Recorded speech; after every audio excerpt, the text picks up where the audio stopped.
Welcome to 10,000 Women, 10,000 Stages. Empowering women like you to amplify your voice, your message, your movement. We believe that if 10,000 new women stepped into high-level leadership platforms, we can transform the industries across the planet. 10,000 Women, 10,000 Stages. And now your host, Narissa Street.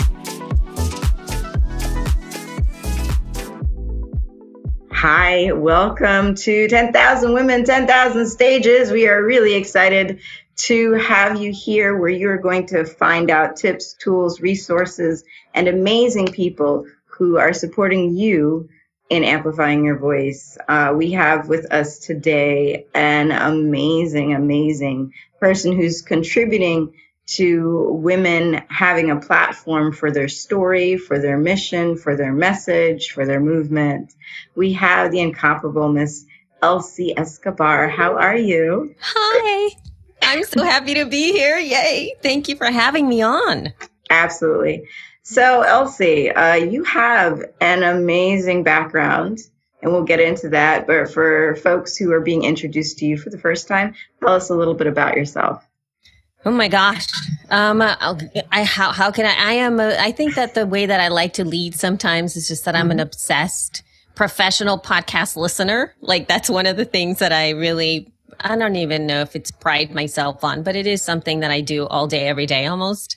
I'm a real fan of listening to shows. I'm very, very into listening to podcasts, and it kind of ended up being something that I do now almost on like for over a decade. I'm immersed in podcasting in every capacity. So, but yeah, I think listening to shows has really changed my life, listening to podcasts.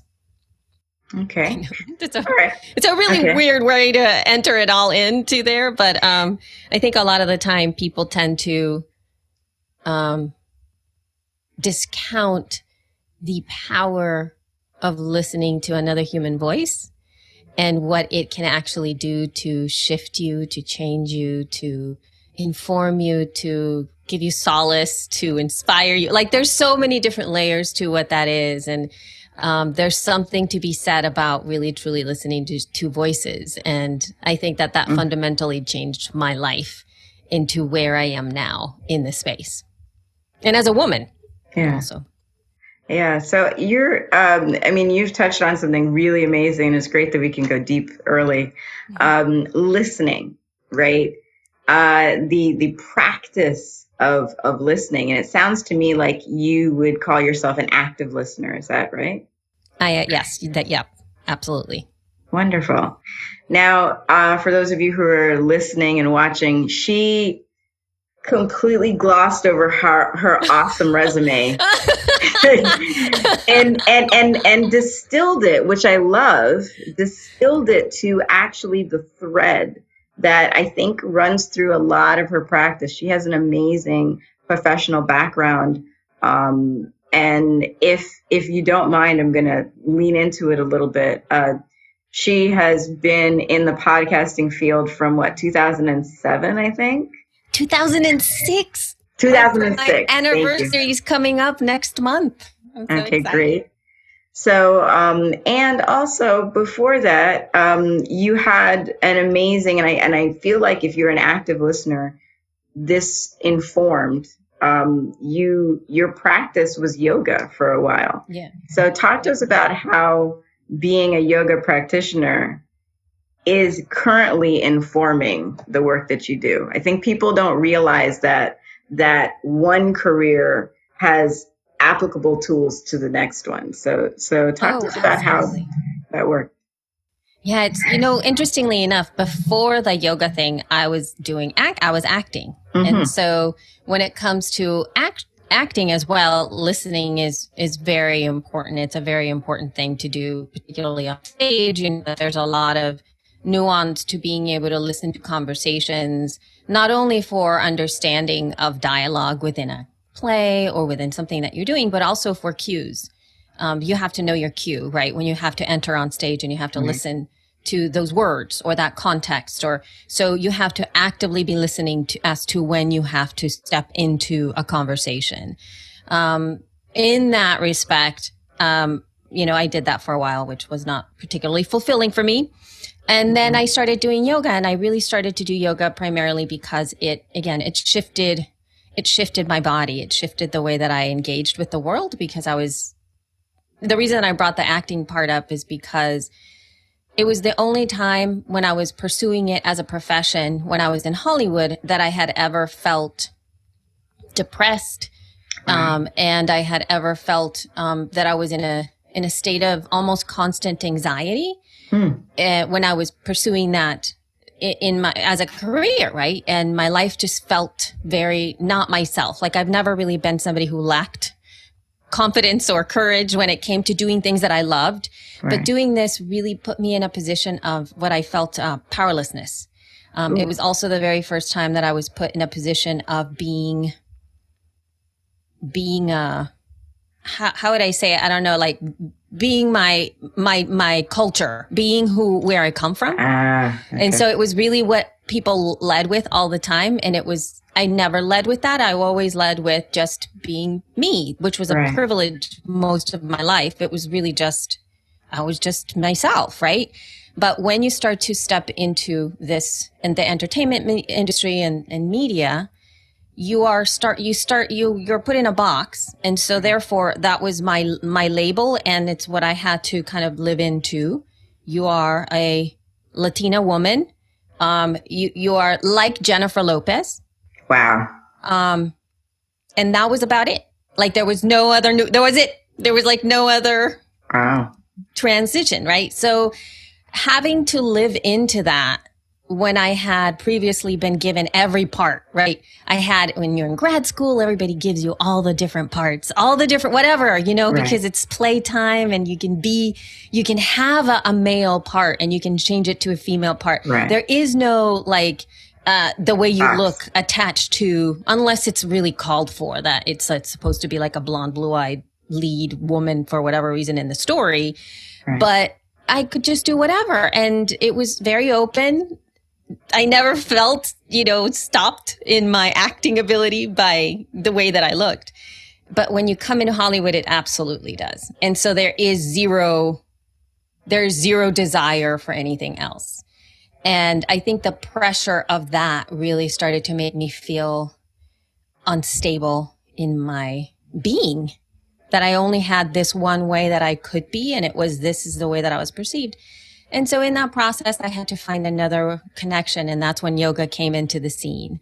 I started, I was working out, and then I practiced a little bit of yoga when I was in college, in my grad school program, in my graduate degree. Right. And it was great as a calming thing before getting on stage. But I was like, you know what? I heard that it's supposed to be really good for stretching your body, because I was doing a lot of running. And in the process, myself started to change. And that's where the listening started to come into the scene. Wow. Being essentially held hostage when you have to close your eyes and you have to listen to the teacher guiding you inward, which was very unusual. I had only had one perception in the past of that, which was like prayer. I was raised Catholic. I was a cradle Catholic. And in Catholicism, there's an awful lot of prayer, but a lot of the time it is very it's like mantra. It's like a mantra. There's a lot of repetition. There's a lot of the same rosary. Things, even I remember rosary. Yes, absolutely. So you close your eyes and you do the repetition, and that's wonderful. But this other thing was about me, and it was about listening to myself, which was completely different than anything else I had done before. So that was the beginning of the listening. And as I started to become a teacher of it, right, I started to recognize how powerful it is for you, whoever's taking my classes, to really listen when I asked people to do stuff, to really listen to that part of themselves. So that's where it all ended up coming from, was in the listening, is that I was transformed listening to my teachers and being open to having these experiences that I had never had before, and how it fundamentally changed me. So I came into it without knowing. Nobody said yoga is supposed to do these things for you. I actually just went to class because I wanted to stretch. Right. And then I came out feeling different and then going, what is happening here? Right. So it was that other way around. Yeah. Yeah, that's a beautiful experience to have, where the pain of career choice pushes you to a complete evolution, and now has you in a space where you are encouraging and coaching women to not only be listeners, right? So you work with an amazing organization called Libsyn, and that is an organization that, for those of you who don't know, allows people who are podcasters to have their data and their broadcast accessible, globally, right? But then you also have, you're the co-founder of an organization called She Podcasts, which creates thousands upon thousands of listeners by helping those of us who are podcasters to amplify our voice in a quality way, right? Mm-hmm. So I really am almost grateful to acting for pushing me there. And it's funny, our backgrounds are similar in the fact that I was in business, went to school for theater. That's a very interesting story. It's my second degree. Oh, God. And yeah, and in theater school, realized that there wasn't a place that I felt that same categorization, and ended up moving into media because of the freedom that I felt as a producer of media. Right. That's so interesting. Yeah. Yeah. So I would love to hear more about, because again, you've been in it since, as you said, 2006, right? So you move from this feeling of powerlessness, right? And then through the listening, through the active listening, through the engagement of your own voice and hearing your own voice, you now, since 2006, are helping others amplify their voice. What would you say has helped you maintain your longevity for that long? The fact that I am still humbled by the power of voice in this medium, particularly in podcasting. I think that's been fundamental for me. So I don't really approach it from the perspective of I guess the power of podcasting as we see it now. Whenever you release this episode, it's still going to be the time of lots of money and power coming into the scene. Like as of the time of this recording, like Kim Kardashian just signed a deal with Spotify, and then they also acquired like some other stuff happening with DC, that they're going to have all of these like specific podcasts inside of their platform. And it feels like, oh my gosh, everybody's talking about that. And ooh. And that's great. In terms of the podcasting industry, that's great. There's a lot more eyes and a lot more ears that are going to be coming into the industry. But where I feel I come into the mix, and it's something that I don't think it's ever going to go away. It doesn't matter, is that I come at it from the perspective of the independent podcaster's voice, your voice into the scene, right? Your voice, not necessarily, yes, I can speak into building a business off of a podcast and all that stuff. But what I have found is the most important, and the thing that still resonates, is the power of doing this work for your personal transformation, for your personal building of courage, for your ability to connect with not only yourself, which I think is actually the first thing, but also with those people that are listening. You don't know the power that you're having on that other person there. You also don't know the type of depth that you're building for yourself when you speak the words that you own in the way that is directed and important.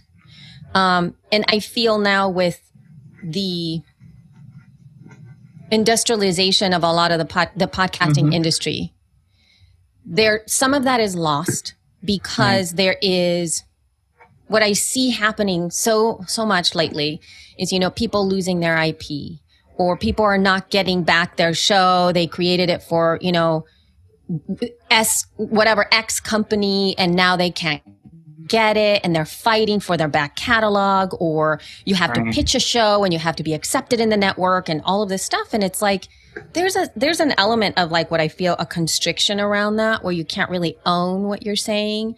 Whereas I have never experienced anything like that in the decade that I've been in podcasting, because everything I do, I own. Like I own all my stuff. Like I don't understand why people are losing their, like you just own your RSS feed. You own the show that you're putting out there. You say whatever you want. Nobody tells you what you can't say on your show because it's your show.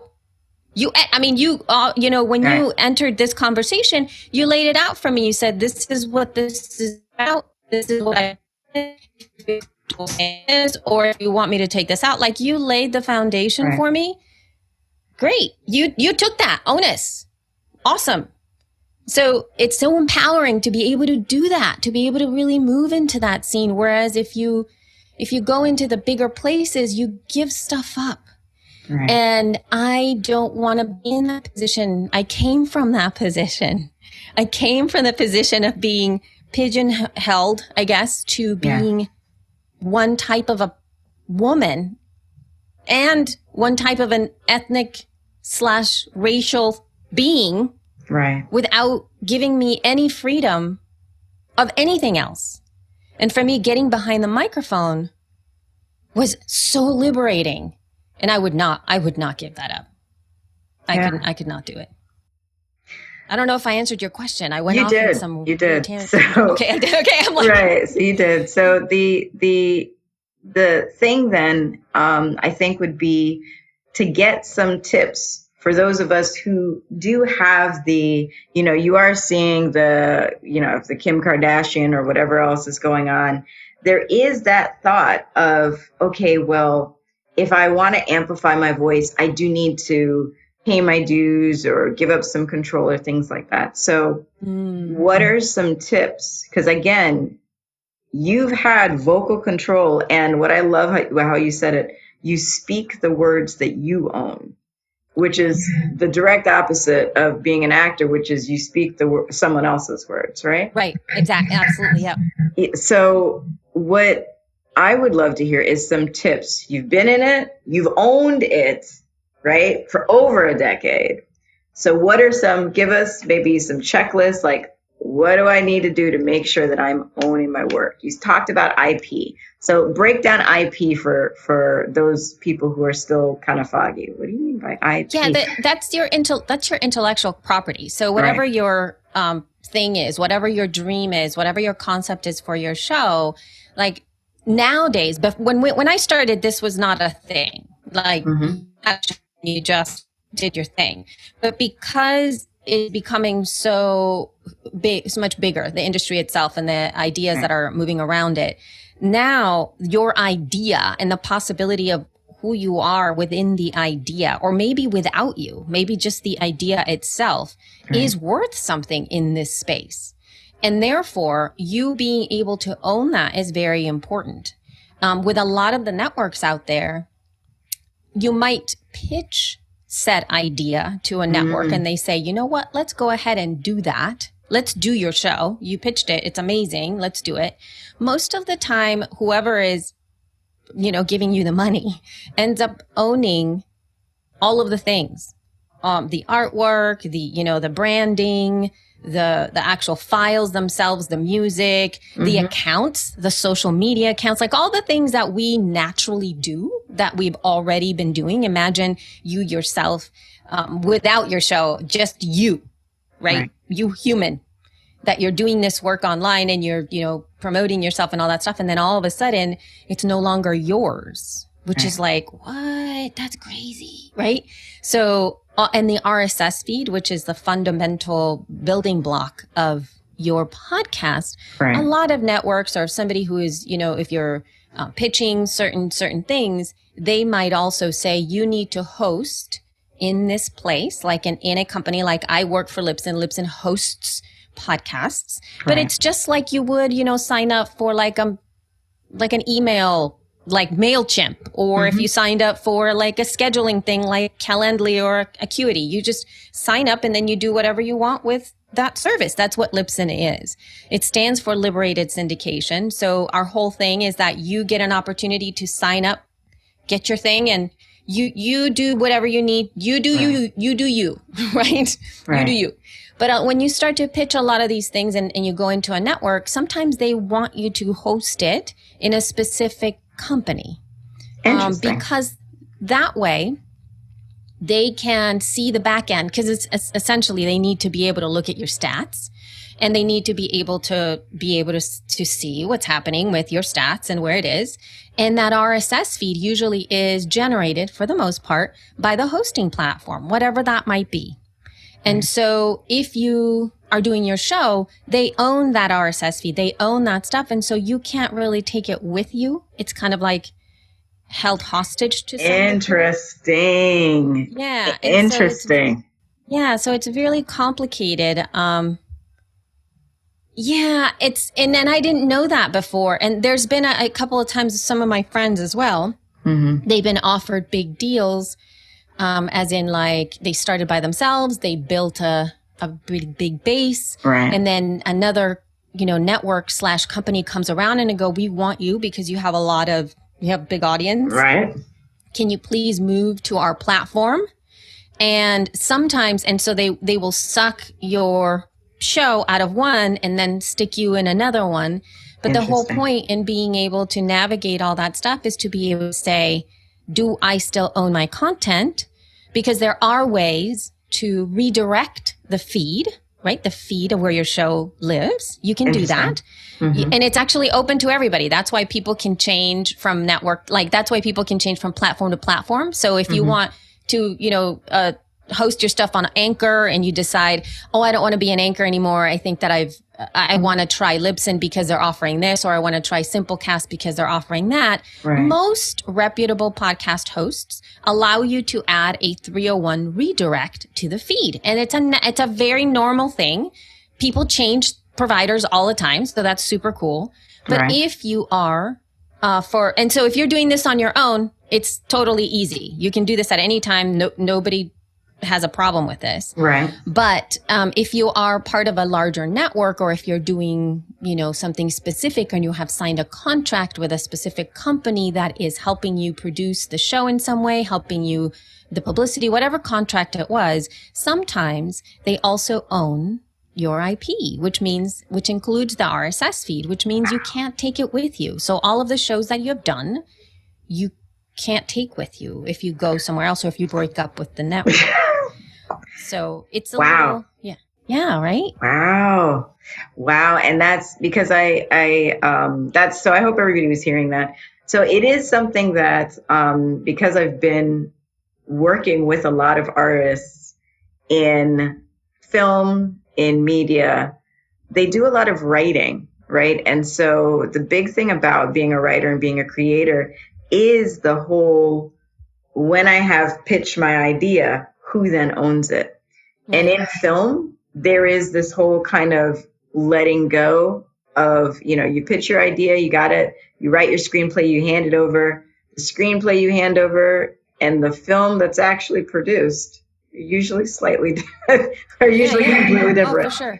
Right. And so having that ownership and being aware that when you sign on, and I think everybody needs to know that, anytime you sign on with some sort of producer, someone who is making an investment, because you have the idea, you still should, as you say, own your voice.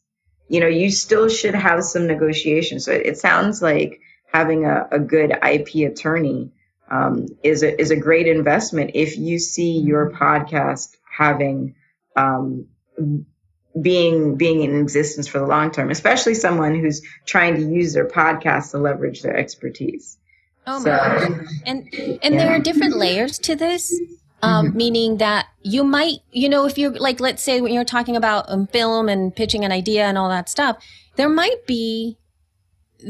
think that there absolutely will be professional people who will only do pitching podcast ideas, right? You're the person that people come to to pitch a podcast idea. And then you have an idea for a show. And how amazing would it be if we have like two women talking about this, or like, this type of person doing a show on whatever. Wouldn't that be incredible? Right. And then you flesh out whatever that idea is without you in it. Like, you're just the idea person. You can pitch it, and you can, maybe somebody will run with it. Maybe that's a great way to make some money. And that's awesome. That's great. That's another layer to this. You could also be making money in this as a host. Maybe you are the person that's hired to fulfill the idea around a particular podcast. That's also a thing. You can go into it and you can be the host of a podcast. You could be the voice of the podcast, and then you could do a really wonderful job, researching and doing all the things that need to happen with the show. And you're obviously a professional and all that stuff. That's another way to make some money. And I think that this is going to also expand. So you don't have to do all the things. But what I'm saying is, particularly I think one of the reasons that I love podcasting so much is because we don't really need any of that. So even though that's a thing, we don't really need that. You can just do your show. You're not going to possibly get as maybe the reach that you would want from the get-go, because that's the exchange, right? Whenever you do anything with a larger company or a bigger, more money, like something like Spotify, they immediately have access to millions of people that they can that market your show. They have the reach with all the PR people. They have the money to invest in all of the things. They can get your name out there. So they're obviously very specific, and they have stuff that we as independents can't do. And so you have to figure out what it is that you really want to do in terms of those things. I'm just very curious at the fact that, we can build really strong IPs, like with She Podcasts. Yes, we do have a podcast, but our podcast is actually not, I don't think it's as impactful or powerful as the platform that we built, right? So the platform has a lot more value. Our community, the conference, our just imprint, Jessica's and my expertise in the industry, and the show are all like a much larger imprint. So that is worth a lot. If you were just to focus on our show, that's actually, it's fine, but it's not. It's not the whole thing. No, it's not the whole thing. It's a completely different idea there. So if we were to in some way enter into a relationship with somebody that wanted to in some way either purchase She Podcast or whatever, it would actually be a much larger, much more valuable investment for somebody, because we've already built all of these things around it, right? All of the stuff. And that makes it so much more powerful. Mind you, we started in 2014. So you start to think about how many years that's taken for us to build it, without ever knowing that this is what was going to happen, right? We didn't plan on this. We just decided there was a need. It's just like everybody else. There's a need. I want that for myself. So let me build it. We just did it for ourselves. And then it grew, right? So yay. But when it comes to regular everyday podcasting and going back to your longevity aspect of it, you have to really see either if you fit in a specific, not mold, it's not that, but if you have certain talents that you really love to do the most, like, are you a host? Do you love to do the audio, the actual hosting aspect of it, your voice? Do you like the behind the scenes? Do you like to produce a show? Do you like to be an editor? Do you want to be somebody who pitches in the industry? Do you want to promote podcasts? Do you really want to listen, right? Because that's another thing that I love. I think we do need people who really know podcasts and listen to shows. All of those things are valuable. And also, do you want to just do all of it? Are you do you want to have your hands into all of the things and you just want to create your own show and who cares what anybody else does? I'm going to do my thing. I'm going to edit. I'm going to produce. I'm going to market. This is my show. I'm going to nurture it and hold it and grow it and invest in it. And it's mine, right? There's also that aspect of it.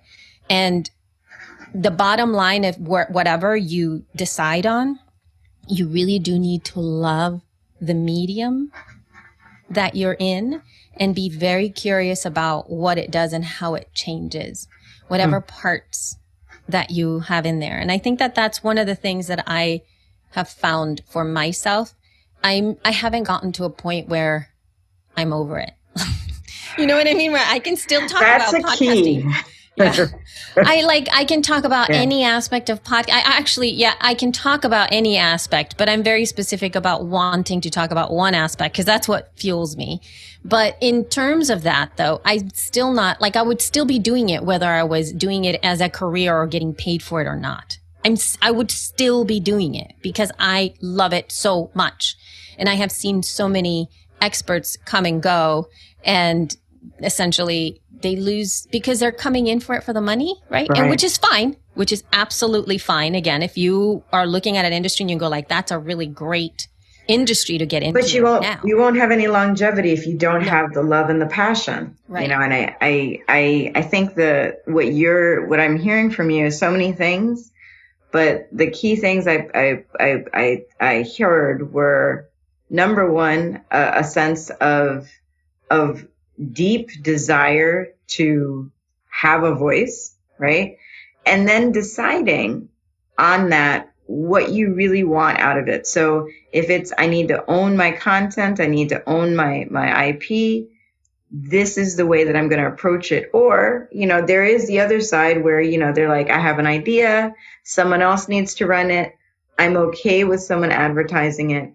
And that, again, from what I'm hearing from you, is deciding what podcasting is for you. Is it, okay, it's going to be my little marketing engine, and then that way someone else can own it, and then here's my voice, and here I am.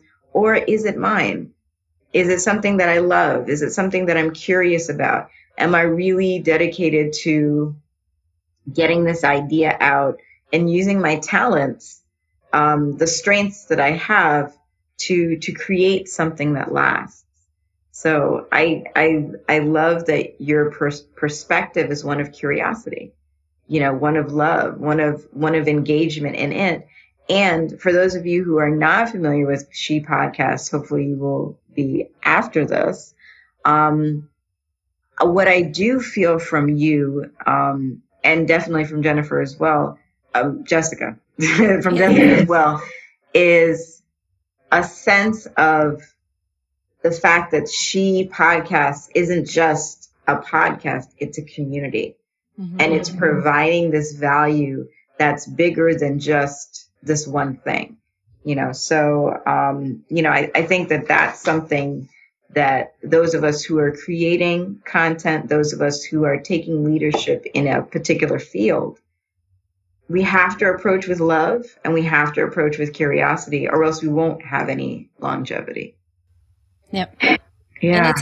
I think for podcasting, it's challenging. I mean, there's so many things that are so hard about it. Like I was just telling you asked me about my weekend, and I was like, this was a pretty good weekend. Because I have a show that I produce I do it twice a month. And the reason that I am only doing it twice a month, and that's how I kind of pitched it to Libsyn, because I produced the Libsyn show, is because I couldn't do it if it was every week. I just could not do it. It is so involved. And it's very hard. It's hard. It's hard work. It's hard work to prepare. It's hard work, energetically to engage for over an hour, because our show is anywhere from 60, usually moving into 90 minutes. Wow. Okay. We have lots of show notes. We have lots of things to do. Then I have to edit the whole thing and have to make sure that it's very specific. And so it's like just doing all of that stuff takes me anywhere on a good day. If it's easy, it's around 8 hours.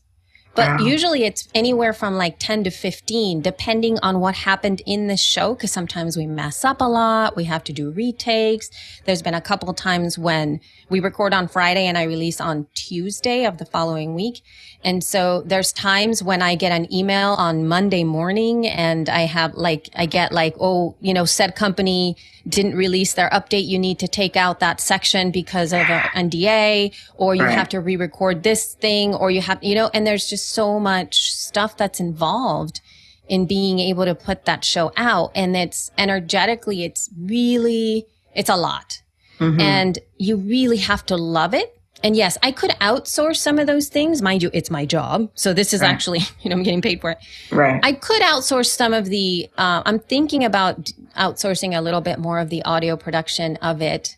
But one of the reasons that also becomes an issue, and it's something, I mean, just to think about this for as a business, it's not necessarily even quality. It's the fact that we often say things when we're talking with one another, not that it's going to get us in trouble, but it gives you a behind the scenes of a company with people talking about things that maybe you shouldn't be hearing. Not to say that there's anything negative or that we could be, blackmailed over something. As you said, a release of a product that, and we talked about this before we started this recording, the release of a product that was supposed to be in September is now in December. Right. Nothing negative, but it's just for the confidentiality. You have to, you have to make sure. So this is a good thing for those of us who are looking to start aligning ourselves with companies and having partners in advertising. Definitely outsourcing something like that then increases the risk that it's going to be released someplace. That there might be, and so then it's like like let's say because Libsyn is obviously a pretty large company. We have relationships with a lot of big companies out there, and then some releases that we are under NDA with that we're working on that we simply cannot talk about. Like one of the latest ones that this has already gone out, but like Google Podcasts was released as an iOS app. And that was like a big release. Everybody in the industry was under like an NDA to not speak about that specific release before set time, right? So what if we're recording that? I recorded on a Friday. We're letting it go live on Wednesday because that's when the release is coming from Google Podcasts. But my editor listens to the show and they share with their friends the unedited version or the edited version, and they, you know what I mean? So it's a little, I mean, and we can say to them, please don't repeat this, but you know what I mean? You never know. I also had like my co-host, and it was so funny because, so we were recording and whatnot. And then in the middle of our show, he got a call from his accountant because there was some tax stuff that he had to deal with. And he goes, hold on, I got to answer this phone. So he's talking to his accountant and I like went off. I didn't want to listen to him on, I like put the voice down a little bit, but it was on tape. Because he forgot to turn off his mic or something. So he sends me the thing. So I had his conversation on. So I had to obviously he trusts me. I trust him. I just skipped over that whole thing. I didn't listen to any conversation he had going on with that. But again, that's on tape. Right. So if I were to send that file out, I don't have, what I mean? These are things that I feel for companies. Mm-hmm. We have to be really aware of that. Yes. And again, I'm like, I have people going like, I can edit your show for you. I can do it because there's people that really want to help. And of course. And then I'm like, oh, I'm not sure. Like they would have to be in-house. Like they would have to be an employee. Right. And those are things that, as you're building, if you want to get into media, and media is all about intellectual property and NDA. NDA is just something that you just continue to say everywhere that you go. Yeah. Because, even if it's not the exact wording of what somebody said, if we're creating a pilot episode of something, you attach certain people, you don't want the story to get out before it's supposed to. And I think it's really key for those of us who are creating content to understand that all of these things, when you want to align yourself with a company that can help you produce, that might advertise, that might sponsor, you also have to know that there's a system around that has to be in place so that these things are protected. This is all going back to intellectual property, and I think we don't understand the power of the ideas that we have, and so all that you're saying about who it is that you align yourself with as far as an editor, who it is that you align yourself with as far as a producer, if you decide that you want to be going back into longevity, we have to, those of us listening, we have to make sure that there are certain systems in place. Mm-hmm. So are there, so I would assume I'm listening to for my audience, definitely NDAs that you have to sign as someone who interviews people and aligns with certain businesses. Are there other things that larger businesses look for in a podcast or in a content producer that we should be paying attention to if we want to make these alignments? For, for actually making money? Yeah, absolutely. Please. Okay. So part of it is you have to be very clear on message. Message and audience are two things that they keep coming up no matter what. Message and audience. Like, what is it that what's a story that you're telling in your show?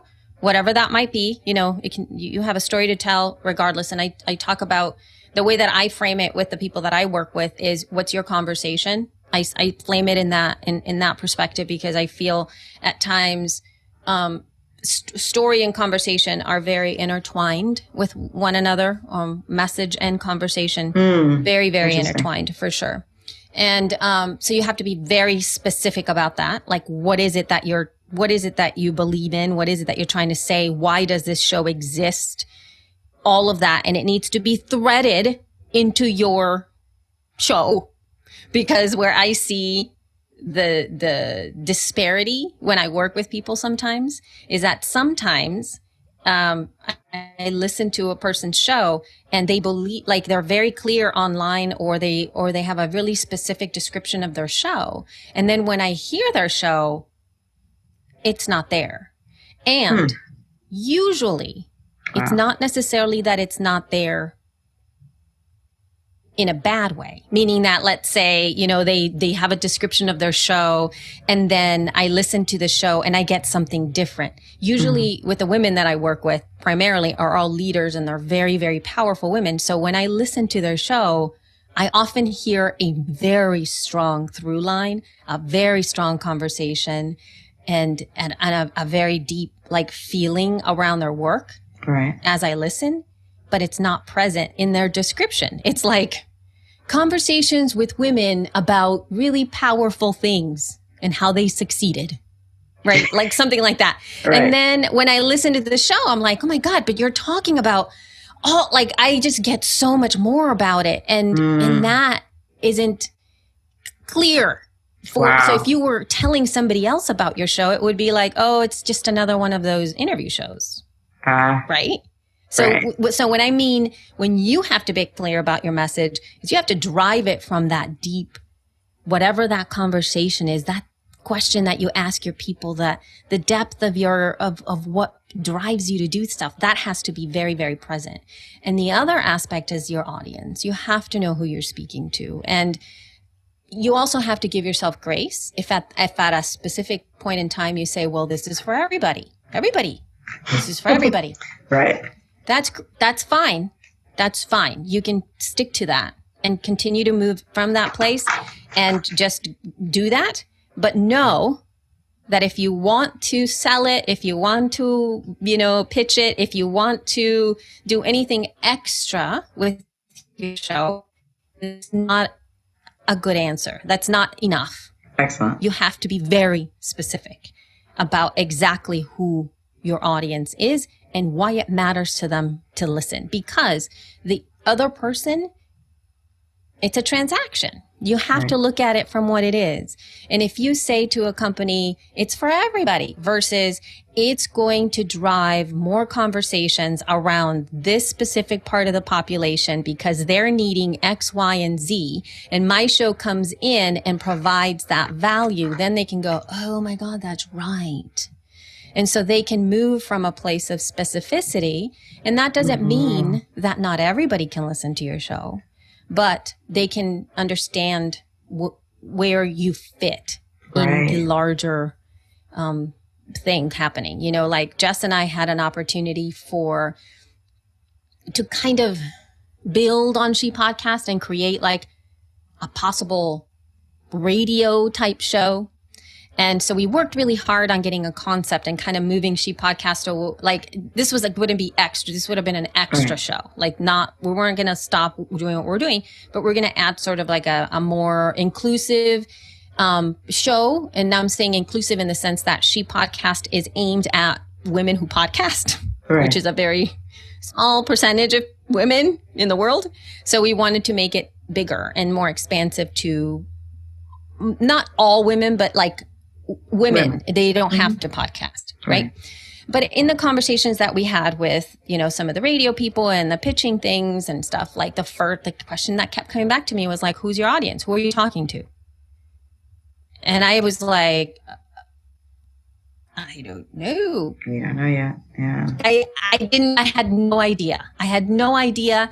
And even when Jess and I thought back about it, we're like, who are we talking to? We literally could not come up with, it didn't matter to us to really zero in on on who our audience was. But you have to do that because radio or these businesses really need to know where you're going to play. What part of the country you're going to be playing, how they're going to get sponsors for the show if that's what they're working with, what kind of partnerships they need to do. Like, there's a system that's been set up for them. And so we need to kind of abide by some of those rules and be able to do that. But mind you, the reason we kind of stopped pursuing it is because we didn't feel that was important enough to us. Like, we're like, I don't care. I don't want to develop this. Like, I'd rather stick with what I'm doing. This is too hard. It started to feel like we couldn't be creative and we couldn't really, because it didn't really matter to us. So that was a personal decision. And radio is hard. Yeah. Radio is hard. Yeah. Radio is hard. And it's the investment in radio is dwindling. So that's something that we're seeing all over the place. And it's something that a lot of radio people have had to deal with. They're losing advertisers, everything. So, you know, it's, you know, what you all have is great where it is. And I think, you know, the niche that you have is amazing, but, you know, understand that things may evolve. So we're going to start wrapping up because this has been amazing. The question that you asked us to answer about how does the podcast drive the conversation is really, really, really an amazing question. So we'll make sure to pull that out in our show notes. So a few additional questions, and then I'll ask you to give us some closing things. Definitely want you to tell us where to find you. You talked about working with clients. We want to make sure you have an opportunity to say that as well. So question. These are more questions about you as a person, which I love. So number one, what didn't I know enough to ask? Oh my gosh. What didn't you know enough to ask? Yes. What question? So think about, what question should I have asked you? Oh my gosh. You know, now, like, looking back at, this is going to come back full circle to some degree. I'm reading right now a book. I'm trying to read it. In all honesty, I'm trying. I'm very hard because I'm trying to. I'm not sure why I'm having such a. Well, anyway. I'm reading a book. It's called American Dirt, and Janine Cummings, and it's gotten a lot of criticism from the Latino population, and particularly calling the author out of touch, possibly with racist overtones in the way that she was telling the story about immigration, right? Immigrants. And then Oprah actually picked it for her book club. And Oprah kind of doubled down on not having a deeper conversation around this book. And I felt like I needed to read the book in order for me to comment on the book. And I promise I'm coming back to. No, you're fine. Take your time. The question that you asked me. And so part of the reason that I'm finding it so hard is because it is very stressful for me because I am an immigrant. So that's what you didn't know. I am an immigrant. I was born in El Salvador and I was, and we moved to this country when I was 9. Sure. So we came to this country with 5 suitcases. I barely knew a little bit of Spanish. You know, we lived in a hotel for like a month before we even had a house to a place to live in. You know, I didn't have my own room till I was about 14 years old. It's the very first time I had my own room. Before I had to sleep with my brothers and sleep in the living room to get a little bit of space once I started to become, more of a young lady. But the reason that I'm bringing this up is because the narrative out there when it comes to immigration and immigrants is very much skewed towards what Janine is talking about in this book, which is, you know, it's an immigrant story between a mom and her son, and it's poignant, and she's a powerful character, but unfortunately, it's set around the fact that the reason she's immigrating is because her entire family was shot down by the cartel. And so her whole family was shot down by the cartel. She's running away. She's trying to do all these things, and she goes to all of these immigrant spots, and yes, this happens. I mean, there is that happens, right. But not everybody's like that. Like we did also leave. El Salvador is where I'm from. We left because there was a civil war happening at that time, and there were some violent acts that happened directly impacting our family. And I was in a violent shootout when I was little, when I was 8 or 9. So yeah, These things affected me. Right. That said, though, we came to this country on an airplane. We had a visa. We applied to get a green card. We didn't run away. I mean, not to say that that's not important, but the thing is, the story is always, you see the people on the trains and then the immigrant, it's always the same, horrible thing. Not to discount that that's not also happening, because there are migrants that are constantly being abused, and it's just insane. But there's a larger story. Yeah. There's such a much richer understanding of who we are as a culture. And yeah, I have a lot of trauma, which one of the reasons I think I'm having a hard time listening is because I feel their fear, because I remember when I came here. I remember all the things. I remember knocks on the door. I remember feeling afraid of La migra is going to come and get you. My mom not answering the phone because she was afraid of that. And then my fear of the phone ringing, it's still part of me. I hate answering the phone because it's so who's going to be on the other end? Right. And that was part of who I was. And so I wish that people would get to know immigrant stories from this larger point of view, and the power that we can have as a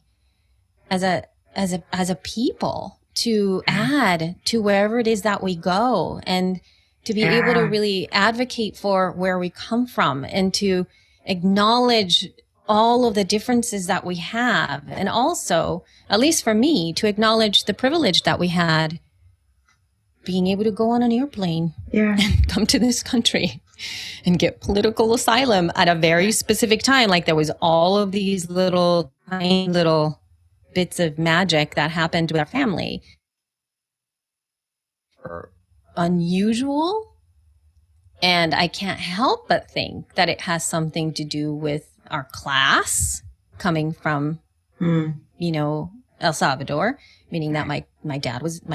Yeah, my dad. He's an architect, or he was an architect. And so therefore that class, right? Yeah. And he presents very white. He's got green eyes like me. And that's a thing. Yeah. You know what I mean? So all of those other layers of understanding that we have, and what that does to, I don't really lead with I'm an immigrant. Right. But I feel sometimes that needs to be a conversation that also has to happen, because we have a view, because of books like this, that there's only one story to be told.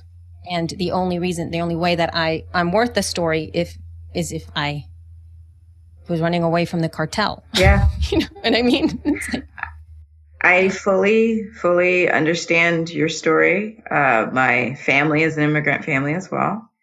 And my family hopped on a plane, had a visa, so it's a completely different, and it is not the story that is told. And it's funny that you're talking about that. I'm in the midst of working through my family story right now, in another project. But it is definitely not a story that's told, and I look forward to you, telling that story, because it is that whole, and I think that also lends itself to the fear that everyone has, that if everyone is running away and not making a choice. I mean, my family very intellectually chose to come here. Wasn't they running away?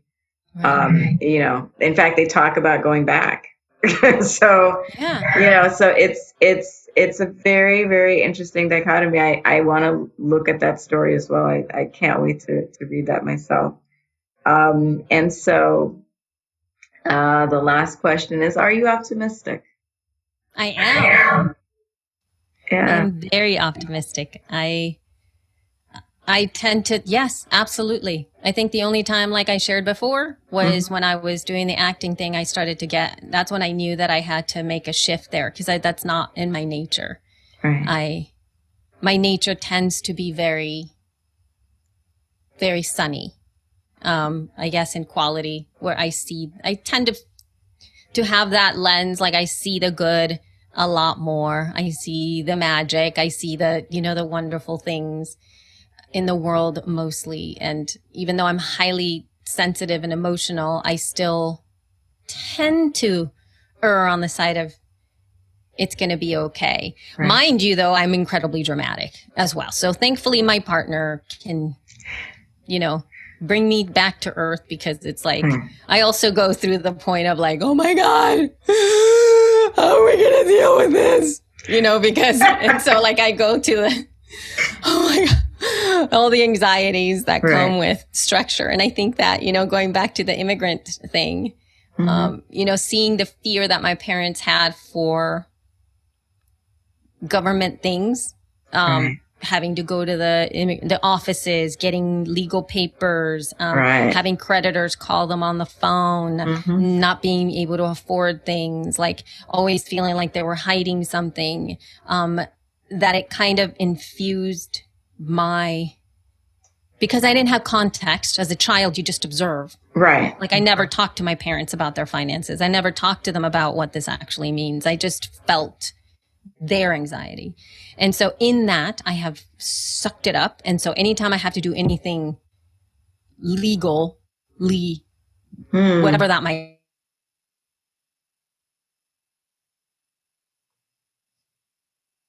like stuff like that, I'm super scared. Like, I get really like, oh my God, they're going to come and get me. Like, that's the feeling that I have.